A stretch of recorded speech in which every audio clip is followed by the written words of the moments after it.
आदाब, नमस्कार नाजरीन, खैर मकदम है आपका प्रोग्राम किताब कायनात में और मैं हूं आपका मेज़बान मुस्तहसन रिजवी।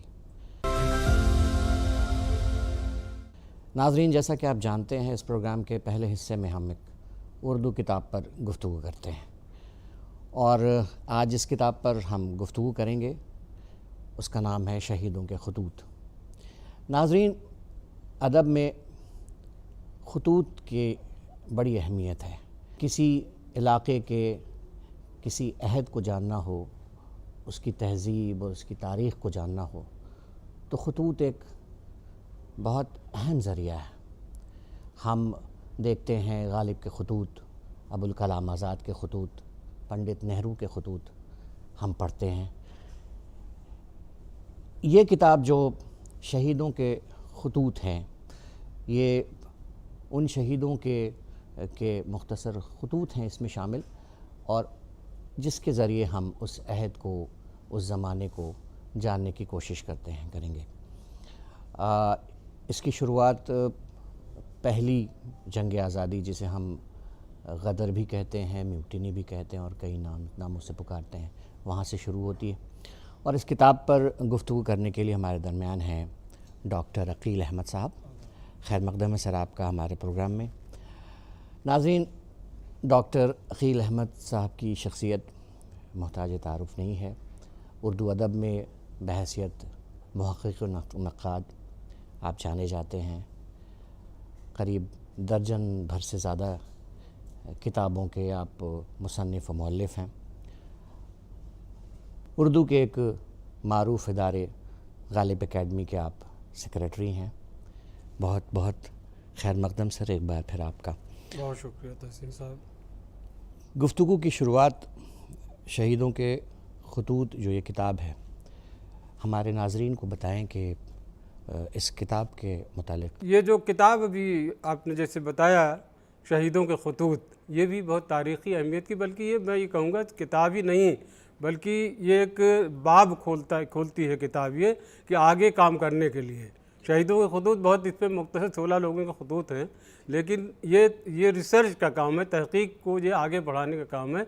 आज की जो किताब है, इसे डॉक्टर अबरार रहमानी आजकल के जो साबिक़ एडिटर थे, उन्होंने इसको तरतीब दिया है बहुत अच्छी खुश उसलूबी से। खतूत के साथ साथ उन्होंने नोट्स भी दिए हैं, पहले उसकी वो कर दिया है कि तारुफ़ करा दिया है कि इसमें किसके खतूत हैं और खतूत का बैकग्राउंड क्या है। जो इसका पहला बाब है, महारानी लक्ष्मीबाई का ख़त जो है, जो ये ख़त है, इसकी मार्फत हम उन हालात तक पहुंच सकते हैं या महसूस कर सकते हैं। सिर्फ रानी लक्ष्मीबाई का नहीं है, नाना साहब का भी है, जी, उसके बाद का भी जिक्र है। बहुत मुख्तसर ख़त है वो तो, लेकिन ये कि और जो जैसे जैसे सिलसिला आगे बढ़ता है जी। तो मैं जैसे जिक्र कर रहा था, एक नवाब यहाँ के फ़र्रुख नगर, गुड़गांव के, जी फ़र्रुख नगर के, तो वो बहादुर शाह ज़फ़र को सप्लाई करते थे बंदूक और इस तरह की चीज़ें, पैसे भी देते थे।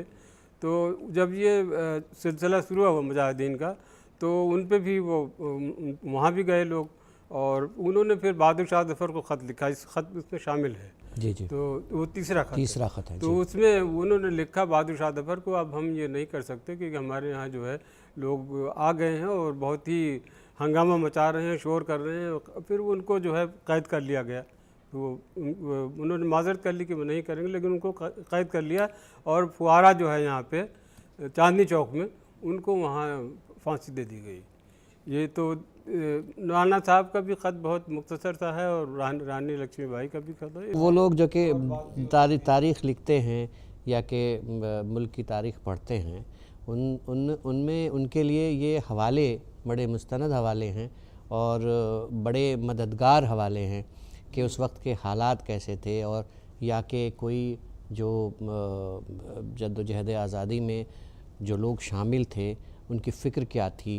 कई नज़रियात आते हैं। जब ये 1857 का सिलसिला ख़त्म हो गया और अंग्रेज़ों की मुकम्मल हुकूमत कायम हो गई, बरतानिया का जो है बराह रास्त यहाँ पे हुकूमत होने लगी, तो लोगों ने जो है ये समझ लिया कि अब तो जो है हमें इसी के तहत रहना है और कुछ इनकलाबी चीज़ें वो दब गई। फिर उनसे मुफाहमत की बात हुई। मदन मोहन मालवीय और सर सैयद अहमद ख़ान जैसे लोगों ने तालीम पर जोर दिया कि अब हमें तालीम हासिल करना चाहिए, और तालीम की कमी की वजह से हम जो है हमारा ये हाल हुआ है। अगर तालीम होती मुग़लों के ज़माने में या उससे पहले तालीम का सिलसिला सही होता तो शायद हमें ये दिन नहीं देखने पड़ते। तो बनारस हिंदू यूनिवर्सिटी बनी, अलीगढ़ मुस्लिम यूनिवर्सिटी बनी, तो एक तो सिलसिला ये चला। लेकिन कुछ इनकलाबी चीज़ें जो हैं वो लोगों को, जैसे अब ये बहुत ही इनकलाबी बातें थी, भगत सिंह थे या उनके साथी थे, राजगुरु थे, सुखदेव थे, बिस्मिल थे और अशफाकुल्ला थे, बिस्मिल के भी खुतूत बिस्मिल इसमें, के भी खुतूत थे जी इसमें। जी जी जी। तो वो सब चीज़ें ऐसी हैं ना कि इनका वो ये इनकलाबी नज़रिया था और सोशलिस्ट नज़रिया था। जो भगत सिंह का नज़रिया यही था कि हम जो कुछ भी हमारे पास जो ज़राए हैं जो वो सब में बंटना चाहिए। वो ये नहीं कि जो अंग्रेज़ों को चला जाए वो वहाँ बाहर ले जाएं, वो नहीं, बल्कि हमें जो है वो जितने भी वसाइल हैं वो गरीबों को मिलने चाहिए और लोगों में जो है काम करने वालों को भी मिलने चाहिए। भगत सिंह का नज़रिया तो ये था। अच्छा सर, ये किताब जो है शहीदों के खुतूत, ये किस दर्जा मुआविन साबित हो सकती है तारीख़ के पढ़ने वालों के लिए? तो मैंने अर्ज़ किया, मैंने शुरू में ही कहा कि ये जो एक एक खुतूत हैं, लक्ष्मीबाई पे एक ख़त है तो उस पे उन पे रिसर्च की जाए, उनके और खुतूत निकाले जाएं। तहक़ीक़ का काम है ये, मुसलसल काम होते रहने का है। इसमें देखिए सिर्फ एक तो ये तो इन लोगों की बात हुई, मैं जिक्र करना चाहता हूँ नेताजी सुभाष चंद्र बोस की। जी जी जी। वो उनके भी ख़त हैं इसमें कई। जी हाँ जी हाँ। तो वो उन्होंने इम्तिहान दिया था सिविल सर्विस का और वो 4th रैंक आई थी। घर वाले नहीं चाहते थे कि वो छोड़ दें, लेकिन उनका ख्याल उन्होंने लिखा वहाँ से कि तो ये पास तो कर लिया है हम, लेकिन हम ये हमारा काम नहीं है, हम इसको छोड़ना चाहते हैं। हमें सुरेंद्रनाथ वो अपने उस ज़माने के थे, तो उनको उन्होंने ख़त लिखा कि हम वापस आना चाहते हैं कलकत्ता या हिंदुस्तान, वहाँ हमें प्रोफेसरशिप का काम दिया जाए या जर्नलिज़म का काम दिया जाए, जिससे हम अपने मुल्क की खिदमत कर सकें। हम अंग्रेज़ों के मातहत रहकर नौकरी नहीं करना चाहते। हमने जो वो हम पढ़ाया गया, हमारे घर वालों ने पढ़ाया, पढ़ लिया हमने और वो इम्तहान भी हासिल कर लिया, लेकिन हमारा मकसद ये नहीं है, हमारा मकसद हिंदुस्तान को आज़ाद कराना है। तो वो खतूत भी बहुत अहम हैं और उन पे और भी होना चाहिए, उस पर काम होना चाहिए। सर मुख्तसरन इस किताब के हवाले से आप क्या कहना चाहेंगे हमारे नाज़रीन से? ये किताब बहुत अहम है तारीख़ी एतबार से, और इसलिए अहम है कि इसमें अगर हिंदुस्तान की तारीख़ आपको पढ़ना है, जदीद हिंदुस्तान की या बीच वाले हिंदुस्तान की, जिसे कहते हैं कि जब से अंग्रेज़ आए, जब से आप समझिए, तो उस ज़माने से लेकर 1947 तक की तारीख़ अगर कोई लिखी जाएगी तो इस किताब का हवाला ज़रूर होगा। और ये किताब मज़ीद इस पर ये किताब खुद दावत देती है रिसर्च स्कॉलर्स को कि इस पे काम किया जाए और इसको बढ़ाया जाए। अब चलते चलते डॉक्टर साहब एक आखिरी सवाल कि जंग आज़ादी और जंग आज़ादी में जो मुजाहिदीन आज़ादी का जो सरफरोशाना किरदार है, उसको समझने में इन खतूत का कितना अहम? ये सब मुजस्सम सरफरोश हैं, जितने ज़िक्र हैं वो शहीद हुए हैं। वो ये जितने इसमें जितने किरदार हैं, जितने जिन पे खतूत हैं, ये सब मुजस्सम हैं। ये जो पूरे के पूरे जो है सरफरोशाना, चाहे जो आप जिसकी भी बात करें, वो सब के सब जो है शहीद हुए हैं। चाहे रानी लक्ष्मीबाई की बात हो, चाहे वो नवाब की बात हो, चाहे बेगम हज़रत महल की बात हो, इसका जिक्र नहीं है, लेकिन और अब उस ज़माने के बहुत सारे लोगों का नाम लिया जा सकता है जो नहीं है। इस किताब को बढ़ाने के लिए उनके भी नाम आ सकते हैं। जी जी। तो ये पूरा जो है ना, जितने भी हैं इसमें सबको शहादत मिली है, फांसी हुई है, कत्ल किया गया है। तो पूरा के पूरा मैं ये समझता हूँ कि पूरी किताब ही मुजस्सम सरफरोशी की तमन्ना लिए हुई है, इन सब कुछ सभी पूरी। बहुत बहुत शुक्रिया डॉक्टर अकील अहमद साहब, आप हमारे प्रोग्राम में आए और आपने अपना कीमती वक्त हमारे इस प्रोग्राम के लिए दिया। बहुत बहुत शुक्रिया आपका। बहुत बहुत शुक्रिया आपका भी, नाजरीन का भी, मुंतज़मीन का भी शुक्रिया। तो नाजरीन, ये था प्रोग्राम का पहला हिस्सा। अब चलते हैं प्रोग्राम के दूसरे हिस्से की जानिब, जहां हम एक हिंदी किताब पर गुफ्तगू करेंगे। नाजरीन, एक बार फिर से आपका इस्तकबाल है। आप देख रहे हैं प्रोग्राम किताब कायनात। जैसा कि आप जानते हैं, प्रोग्राम के दूसरे हिस्से में हम एक हिंदी किताब पर बातचीत करते हैं, और आज जिस हिंदी किताब पर हम बात करेंगे वो है नागार्जुन का कवि कर्म।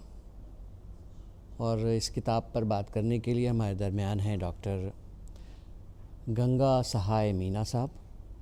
आप CIL में, JNU में बतौर एसोसिएट प्रोफेसर काम करते हैं, और आप एक मुहक्किक हैं, नक्काद हैं। इलाक़ाई अदब, हाशियाई अदब से आपका गहरा रिश्ता है। आप जनजातीय साहित्य पर आपका विशेष काम है। बहुत बहुत खैर मकदम है सर आपका हमारे प्रोग्राम में कि आप किताब कायनात में आए। तो गुफ्तगू का सिलसिला शुरू करते हैं सर। इस किताब के हवाले से पहले तो इस किताब की अहमियत, ये किताब अहम क्यों, इस पर हमारे नाजरीन को अपनी राय बताइए। ये किताब खगेंद्र ठाकुर जी ने लिखी, और इसमें उन्होंने जिक्र भी किया है कि बाबा नागार्जुन बहुत बड़े कवि हैं, और उनकी जन्म शती यानी उनकी सेंटेनरी ईयर में जब बहुत सारे प्रोग्राम हुए तो उन्होंने महसूस किया कि इतने बड़े कवि के बारे में एक भी अच्छी किताब नहीं लिखी गई है। उनको बड़ा कवि सभी मानते हैं, उनको पसंद करते हैं, और जब वो जीवित थे तो उनके साथ में बड़े बड़े आलोचकों के बहुत करीबी रिश्ते रहे, लेकिन किसी ने उनके बारे में एक स्वतंत्र किताब नहीं लिखी। उस कमी को, जो एक ऐतिहासिक कमी हिंदी आलोचना में थी, उसको पूरा करने के लिए खगेंद्र ठाकुर जी ने ये किताब लिखी, और निश्चित तौर पे बहुत महत्वपूर्ण किताब है। न केवल इस दृष्टि से कि बाबा नागार्जुन पर लिखी हुई एकमात्र मुकम्मल किताब है, बल्कि हिंदी आलोचना को समृद्ध करने की दृष्टि से भी ये किताब महत्वपूर्ण है, क्योंकि एक बड़े कवि पर कैसे आत्मीय ढंग से लिखा जाता है, ये भी आलोचना का एक तरीका है, तनकीद का एक तरीका है, जो इस किताब के माध्यम से पूरा होता है। शुरू में आपको लगेगा, शुरू के चैप्टर्स में, कि मानो खगेंद्र ठाकुर अपने संस्मरण लिख रहे हैं, अपने मेमोयर लिख रहे हैं, बाबा नागार्जुन के साथ उन्होंने जो वक्त बिताया उसके बारे में लिख रहे हैं। लेकिन धीरे धीरे ये किताब पूरी तरह से आलोचना पर केंद्रित हो जाती है, तनकीदी विशेषताओं के साथ में, आलोचना की विशेषताओं के साथ में नागार्जुन की कविता के हर पहलू पर बात करती है, विस्तार से बात करती है, और बहुत ज़रूरी बात करती है। हिंदी अदब में की तनकीद का जो हिस्सा है, जो उसमें इस किताब का क्या अहमियत है?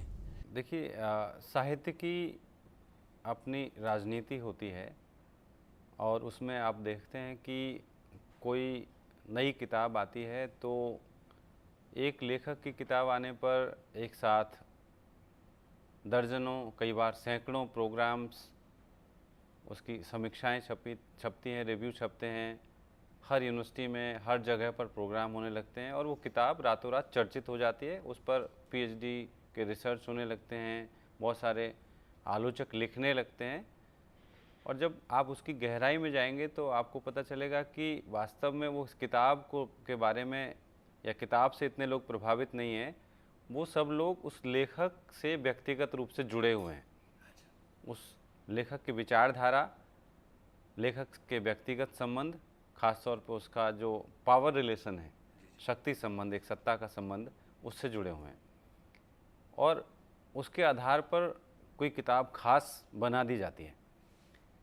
वहीं दूसरी तरफ बाबा नागार्जुन का व्यक्तित्व है, जो आम से लेकर खास हर तरह के लोगों से जुड़े रहे, लेकिन और उनकी कविता को पसंद करने वाले लोग हर तबके के रहे। आज भी हर तबके के लोग, चाहे वो आम गरीब लोग हैं या बहुत ताकतवर लोग और हिंदी के बड़े बड़े ताकतवर प्रोफेसर आचार्य लोग, वो सब लोग उनकी कविता को पसंद करते रहे हैं, लेकिन किसी ने अलग से किताब लिखने की नहीं सोची। ये भी एक साहित्य की और आलोचना की राजनीति का हिस्सा है कि हम अगर उनके बारे में किताब लिखेंगे तो जाहिर सी बात है वो किताब के माध्यम से फिर से चर्चा में आएंगे, उनके बारे में ज़्यादा बातें होंगी और उनकी विचारधारा का भी हमको समर्थन करना पड़ेगा। और बाबा नागार्जुन की विचारधारा बहुत लोगों को असमंजस में डाल देती है, मुश्किलें पैदा कर देती है, ख़ास तौर पर आज के दौर में वो और ज़्यादा प्रासंगिक है। और हर समय में जो कहा जाता है कि एक लेखक का, एक कवि का, एक रचनाकार का दायित्व है कि उसको सत्ता विरोधी होना चाहिए। तो नागार्जुन की जो शैली थी या के जो विषय थे या जो उनकी शब्दावलियाँ थीं, इन पर विशेष रोशनी डालिए आप। जन विरोधी चरित्र को उजागर करना एक लेखक की जिम्मेदारी है और नागार्जुन ने ये जिम्मेदारी बखूबी निभाई है। उनके बायोडाटा को देख करके, यानी उनके पढ़ाई लिखाई के बारे में आप जानेंगे तो आपको पता चलेगा कि अरे वो तो संस्कृत के विशेषज्ञ थे, उसके प्रकांड विद्वान थे, लेकिन जब उनकी कविताएं आप पढ़ेंगे, उनके जीवन के बारे में आप जानेंगे तो एक दूसरा विरोधाभास आपके सामने आएगा कि एक आम फहम भाषा में, एक आम फहम जुबान में उन्होंने वो कविताएं की जो आम लोगों के पक्ष में है। ऐसी जन कविता, बल्कि जन कविता का कॉन्सेप्ट ही नागार्जुन से निर्मित होता है। जब भी हम जन कविता की बात करते हैं तो सबसे पहला नाम बाबा नागार्जुन का ही आता है, पहले ब्रिटिश हुकूमत के खिलाफ और बाद में भारतीय सत्ता के खिलाफ। और उनके व्यक्तित्व की एक खूबी ये है कि वो सिर्फ लिखते नहीं, बहुत सारे लोग, लिखने में क्रांतिकारी होना आसान है लेकिन उसको जीवन में लागू करना एक दूसरा पहलू है और बहुत मुश्किल है। आज भी बहुत सारे लोग हैं और बहुत बड़ा बड़ा क्रांतिकारी साहित्य, खासतौर पर नए नए विचारधाराओं का साहित्य आ रहा है, जो खुद को ये दावा करते हैं, वो खुद ही दावा करते हैं, खुद ही उसको मान लेते हैं कि भाई हमारा लिटरेचर सबसे ज़्यादा रिवोल्यूशनरी है। लेकिन वास्तविक जीवन में वो सत्ता से हाथ मिलाए होते हैं या सत्ता में छोटी सी चीज़ पाने के लिए झुक जाते हैं उसके आगे। नागार्जुन का व्यक्तित्व इससे एकदम अलग है। वो न केवल अपने लेखन के माध्यम से अपने जन सरोकारों को अव्यक्त करते हैं, बल्कि वो अपने जीवन में भी उन मूल्यों को लेकर चलते हैं, उस विचारधारा को लेकर चलते हैं जो उनके लेखन में है। और इसी वजह से वो 3-3 बार जेल जाते हैं, 10-10 महीने के लिए जेल जाना। और जबकि तमाम सत्ता प्रतिष्ठानों में उनके चाहने वाले लोग बैठे हुए थे हमेशा, लेकिन इसके बाद भी वो जेल जाते हैं क्योंकि वो अपनी विचारधारा से कोई समझौता नहीं करते। और एक फ़कीराना ज़िंदगी, आज भी कई फ़कीर बनने का दावा करते हैं लोग, लेकिन एक फ़कीराना ज़िंदगी क्या होती है ये बाबा नागार्जुन से सीखना चाहिए कि सब कुछ होते हुए उसको त्यागना और एक आम जिंदगी जीना, और वो अपने लेखन में और व्यक्तित्व में उसको साकार करना। ये उनके लेखन की विशेषता है, हमेशा उनके व्यक्तित्व की विशेषता है। शुरू से ही आप देखें, जब से उन्होंने लिखना शुरू किया और आखिरी दौर तक, मेरे ख्याल से इस दौर में होते तो भी वो उसी तरह से फक्कड़ रहते और सत्ता विरोधी और जन सरोकारी स्वर उनके हमको सुनाई पड़ते। तो कुछ कविता भी तो कुछ पंक्तियाँ सुनाएंगे सर आप? हाँ, निश्चित तौर पे जो बाबा नागार्जुन की कविताएं तो लोगों के दिलो दिमाग में एक स्थायी जगह बना चुकी हैं। बहुत सारी कविताएं जो लोगों को याद है, उस दौर की कविताएं भी जब ब्रिटिश हुकूमत थी और उसके बाद जब जवाहरलाल नेहरू का युग था और उसके साथ साथ में आम लोगों के बीच में गैर कांग्रेसवाद का नारा था, उस दौर की कविताएं भी हैं। उसके बाद इंदिरा जी का युग है, उस दौर में भी इंदिरा जी के खिलाफ लिखने का, उनके खिलाफ बोलने का साहस जो कि ज़्यादातर लोगों को नहीं था, लेकिन बाबा नागार्जुन ने किया। और जब ये माना गया कि जब 1975 का दौर आया, इमरजेंसी आई और उसमें जयप्रकाश नारायण के नेतृत्व में एक बहुत बड़ा आंदोलन शुरू हुआ, तो सब लोगों को लगा बहुत बड़ा आंदोलन है, इससे सब कुछ बदल जाएगा। लेकिन उस आंदोलन की भी क्या सीमाएं हैं, जिसको लेकर खिचड़ी विप्लव उन्होंने नाम दिया। उस खिचड़ी विप्लव की, यानी उसकी अपनी एक लिमिटेशंस हैं। बाबा नागार्जुन उसके लिए जेल गए, लेकिन उसके खिलाफ भी खड़े हुए उस दौरान। तो ये उनकी खूबी है। उनकी बहुत सारी कविताएं हैं जो, जैसे शासन की बंदूक उनकी बहुत मशहूर कविता है, और जो अकाल और उसके बाद, वो उस कविता की खूबी है कि वो तीसरी चौथी के बच्चों को आप पढ़ा दीजिए और पीएचडी में रिसर्च भी करा लीजिए, दोनों के लिए वो बराबर इम्पोर्टेंस की कविता है।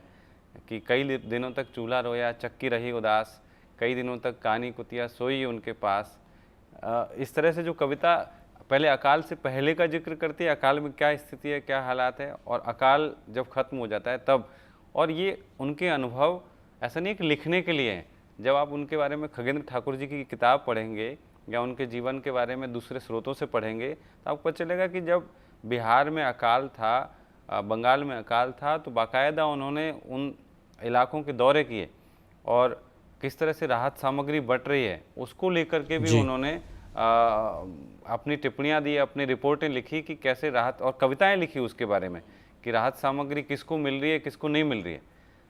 जो काम फणीश्वर नाथ रेणु अपने संस्मरणों, जो ऋण जल धन जल संस्मरण में अकाल और बाढ़ के जिक्र करते हैं और उसमें ये बताते हैं कि कैसे ये आपदाएं प्राकृतिक आपदाएं होने के साथ साथ मनुष्य जनित आपदाएं भी हैं। इंसान कैसे इन आपदाओं को बढ़ाता है और कैसे राहत भेजी जाती है और उस राहत का एक गैर बराबरी से बंटवारा होता है, वो बाबा नागार्जुन की कविताओं में आपको दिखाई देगा। हाँ बिल्कुल मुखर, वो स्पष्ट तौर पे। और वो उनकी कविताओं की विशेषता यह है कि कोई दुराव छुपाव नहीं है, स्पष्टता है, और एक ऐसी स्पष्टता कि सामने कोई भी सत्ता हो, एक निडरता का भाव निडरता, क्योंकि कुछ पाने की लालसा नहीं है। ज़्यादातर लेखकों के अंदर यह है कि आज के दौर में आप देखेंगे कि सामंजस्य बनाने की कोशिश करते हैं लेखक कवि कि ठीक है कविता भी हो जाए और कुछ पद भी मिल जाए, लेकिन एक अक्षरता का भाव और निडरता का भाव वहाँ से आता है जब आपके मन में एक ईमानदारी है, प्रतिबद्धता, स्वयं प्रतिबद्धता को लेकर के भी उन्होंने कविताएं लिखी है। प्रतिबद्ध हूँ, आबद्ध हूँ, इस तरह की कविता। तो प्रतिबद्धता क्या है इसको भी हम बाबा नागार्जुन के नज़रिए से समझ सकते हैं। चलते चलते डॉक्टर साहब, आखिरी सवाल ये कि जिस किताब पे हम बात कर रहे हैं, नागार्जुन का कवि कर्म, ये किताब कवि नागार्जुन को समझने में कितनी माविन है, कितनी मददगार है?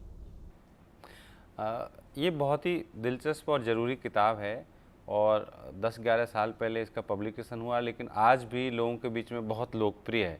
जो भी नागार्जुन पे काम करना चाहते हैं, उनको समझना चाहते हैं और नागार्जुन के प्रति एक मुकम्मल नज़रिया, एक मुकम्मल दृष्टि अगर आपको प्राप्त करनी है, उसको समझना है कि नागार्जुन कौन है, क्या है, उनके व्यक्तित्व से लेकर कृतित्व तक, क्योंकि उनकी पर्सनैलिटी भी इसमें है, संस्मरण भी इसमें है, और साथ में उनकी कविताओं को समझने के लिए काश खगेंद्र जी कुछ समय और ज़िंदा रहते और खगेंद्र जी उनके कथा साहित्य पर भी लिख पाते। इसमें कथा साहित्य नहीं है, सिर्फ कविताओं के बारे में ये कविताओं पर एक किताब केंद्रित है। तो निश्चित तौर पे जो भी बाबा नागार्जुन को समझना चाहता है, उस दौर को समझना चाहता है, जैसे प्रेमचंद के बारे में ये कहा जाता था कि आचार्य प्रसाद द्विवेदी कहते थे कि अगर औपनिवेशिक भारत को आपको जानना है तो प्रेमचंद से अच्छा गाइड नहीं मिलेगा। उसी तरह से न केवल औपनिवेशिक भारत बल्कि आज़ाद भारत को भी, आज़ाद भारत के 50 वर्षों को आपको जानना है तो बाबा नागार्जुन से अच्छा गाइड आपको नहीं मिलेगा। बहुत धन्यवाद। बहुत बहुत शुक्रिया डॉक्टर गंगा सहाय मीना साहब, आप हमारे प्रोग्राम में आए, आपने अपना कीमती वक्त हमारे इस प्रोग्राम को दिया। बहुत बहुत शुक्रिया। बहुत शुक्रिया। तो नाजरीन, ये था प्रोग्राम का दूसरा हिस्सा जिसमें हम एक हिंदी किताब पर बात कर रहे थे, और अब चलते हैं प्रोग्राम के तीसरे हिस्से की जानिब, जहां हम अली सरदार जाफरी की शायरी और शख्सियत को समझने की कोशिश करेंगे।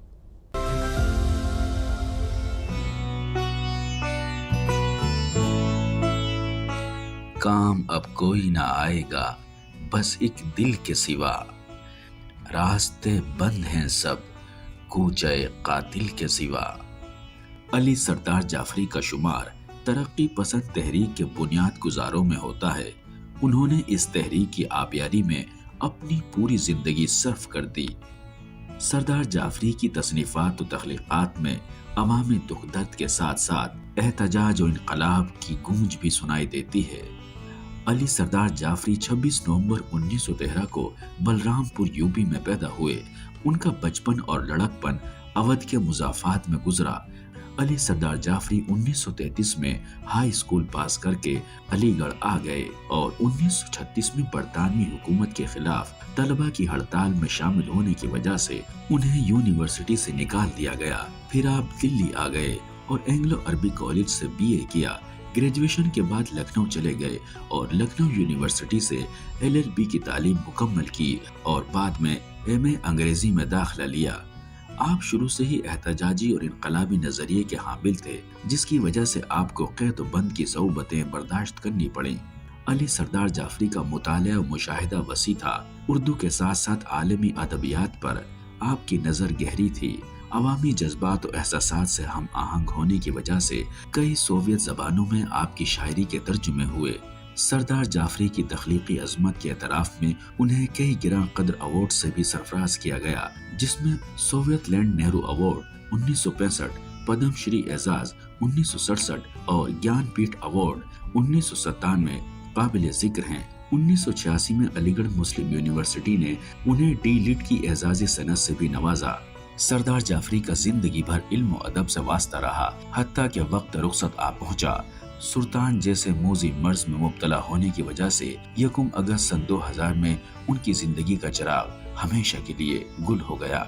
सरदार जाफरी के कई शेरी मजमूए मंजर आम पर आए, जिनमें परवाज, नई दुनिया को सलाम, खून की लकीर, एशिया जाग उठा, एक ख्वाब और पेरहन शरर और लहू पुकारता है काबिल जिक्र हैं। अली सरदार जाफरी की शायरी का मुज़ाहमती रंग उनकी नज़मों में ज़्यादा खुलता है, लेकिन उनकी गज़लें भी इनकलाबी और वतन की मोहब्बत से सरशार हैं। ए वतन खाके वतन वो भी तुझे दे देंगे, बच गया है जो लहू अब के फसादात के बाद। अली सरदार जाफरी अपनी तसनीफ़ात और तख्लीक़ात के सबब इल्मी दुनिया में हमेशा जिंदा रहेंगे। उनकी शायरी अवामी जज्बात और एहसासात से पूरी तरह हम आहंग है। वो शायरी जो आवाम से जुड़ी हुई हो, वो शायरी हर जमाने की शायरी होती है, समय और काल से मुक्त होती है। तो नाजरीन, यही अख्ताम पजीर होता है प्रोग्राम किताब कायनात का ये शुमारा। अगले प्रोग्राम में फिर होगी आपसे मुलाकात। मुझे मुस्तहसन रिजवी और किताब कायनात की पूरी टीम को दीजिए इजाज़त। खुदा हाफिज़।